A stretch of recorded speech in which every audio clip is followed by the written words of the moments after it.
You're tuning into Black and White Sports on YouTube. The no-holds-barred truth on sports. The main event starts now. I'm back. Rodrance for Black and White Sports. We're going to talk about transgenders invading women's sports. And one of the most vocal opponents of this has been former University of Kentucky swimmer Riley Gaines, somebody who had to compete against Leah Thomas in swimming competition, literally had to share a stage with him, Will Thomas. Let's just be honest. Will Thomas. And she's been a very public opponent of this. Now, of course, we've talked about not only unfair competitive advantages that has been so damaging to women's sports. We've talked about a safety factor in this, especially when you start letting them compete in things like combat sports. But she's come out and she is nailing the NCAA for supporting this crap. Okay, and they put her on stage with Leah Thomas, and they came in fifth, tied for fifth, by the way. And the NCAA stepped in and said that they were giving Leah Thomas the trophy. This was a total virtue signal, by the way. And she had to just sort of sit there and take it. There wasn't much she could really do about it at the time. So, and she's talked about this is a political issue, and this is why the NCAA is doing this. This is Breitbart. We as female athletes are being sidelined to men. Yeah, where in the hell are all the feminists on this? Exactly. They've gotten awfully quiet. The devaluing of women in sports. It's kind of crazy. Leah Thomas' opponent, Riley Gaines, rips NCAA's shamelessly political act. Earlier this year, former University of Kentucky swimmer Riley Gaines competed against University of Pennsylvania transgender swimmer Leah Thomas in the 200-yard freestyle final at the NCAA Women's Championships. Gaines and Thomas tied for fifth. However, Gaines was not awarded the fifth-place trophy. During the interview with Mobile, Alabama's radio, FM 106.5, Gaines discussed how the NCAA seemed to favor Thomas given every opportunity, which she later called political. Like you mentioned, I swam for the University of Kentucky, she said. I just graduated this past May, but last year in March, my senior year, the NCAA announced that Leah Thomas, I'm sure a lot of people are familiar with that name, would be competing with the women. Now, Leah Thomas was a senior swimmer who swam 3 years on the men's side at UPENN, then switched over to the female side. So we were all curious what this was going to look like.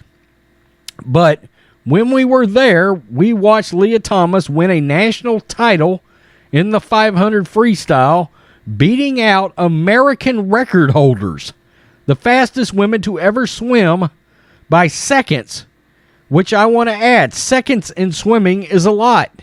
This is a sport that is measured down to the hundredth of a second. So to have someone who not even the year prior was ranking in the 500s, the 600s as a male, then winning a national title for females by seconds, the information right there to see that this is blatantly wrong and unfair. But that the next day, after Thomas won the national title, Thomas and I competed against each other in the 200 freestyle. Miraculously enough, we actually tied. So, and look, a lot of people felt that there was a chance that Thomas threw that race to take some of the heat off the backlash of having just won the national title. We did an interview on that. Upon tying, we go behind the awards podium where the NCAA official passes out the trophy. But he looks at us and says, hey, great job, you guys tied. We only have one trophy, so we're going to give it to Leah. And so I look at him and I say, okay, I understand there's only one trophy, but can I ask why you're adamant on giving this trophy to Leah, who is a biological man?" And he looks at me and says, "We're just doing this in chronological order." And so I further press him because I realize what is happening. And I say, "Okay, but what are we being chronological about?" He looks at me and says, "Well, for photo purposes, Leah has to hold the trophy." Wow. Purely and obviously a political statement. "You can pose with this one, but we will be taking it back and you will not be going home with one today.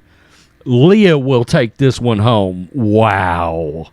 It was really at that point I realized that we as female athletes were not just being forced to compete with men and change with men with male genitalia, she added.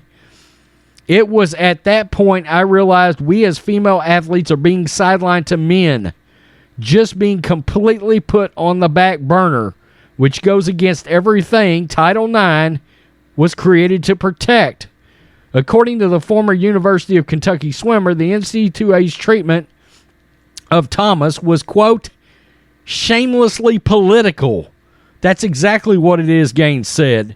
They used Thomas as a political pawn, and I was only further reassured of that when the NCAA nominated Thomas for NCAA Woman of the Year. Wow. Which is the highest honor for the female athletes in all colleges. It encompasses your athletic achievements and also what you've accomplished academically, within your community, your character, your leadership. All of these things that would make the award so special and so powerful, but they totally devalued that award. It is meaningless now. Wow. Powerful words from Riley Gaines. We know this is purely political. It's purely a virtue signal. It's we want to look great, the NCAA does, in front of the mainstream media, to the Twitter mob, to everybody that is wanting to check the appropriate boxes.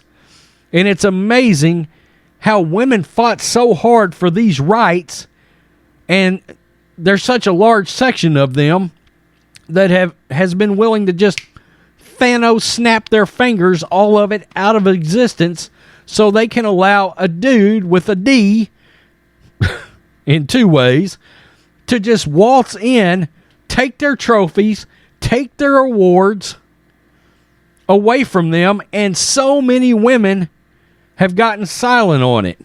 And the NCAA absolutely made this a political statement. The whole thing was political. Wow. Wow, what they have done to women's sports. They have turned the women's sports side of things in NCAA competition into a total joke. Total joke. They've destroyed, they've lit the credibility of it on fire. It's unbelievable. It truly is. Tell me what you think, black and white sports supporters. I mean, this is crazy. And then to make this guy, or have this guy, make the women have to be in a locker room with this tool while his tool is out in front of all these women. By the way, I think this dude still likes women. How perverse is this shit? It seems really fucked to me. I don't know. Tell me what you think. Peace. I'm out. Till next time. Black and White Network supporters, make sure you go over and check out the Black and White Network merchandise store. 25% off USA First. 25% off USA First. Go now. Thanks for watching the show. Be sure to like, comment, and subscribe. Be sure to tune in next time on Black and White Sports.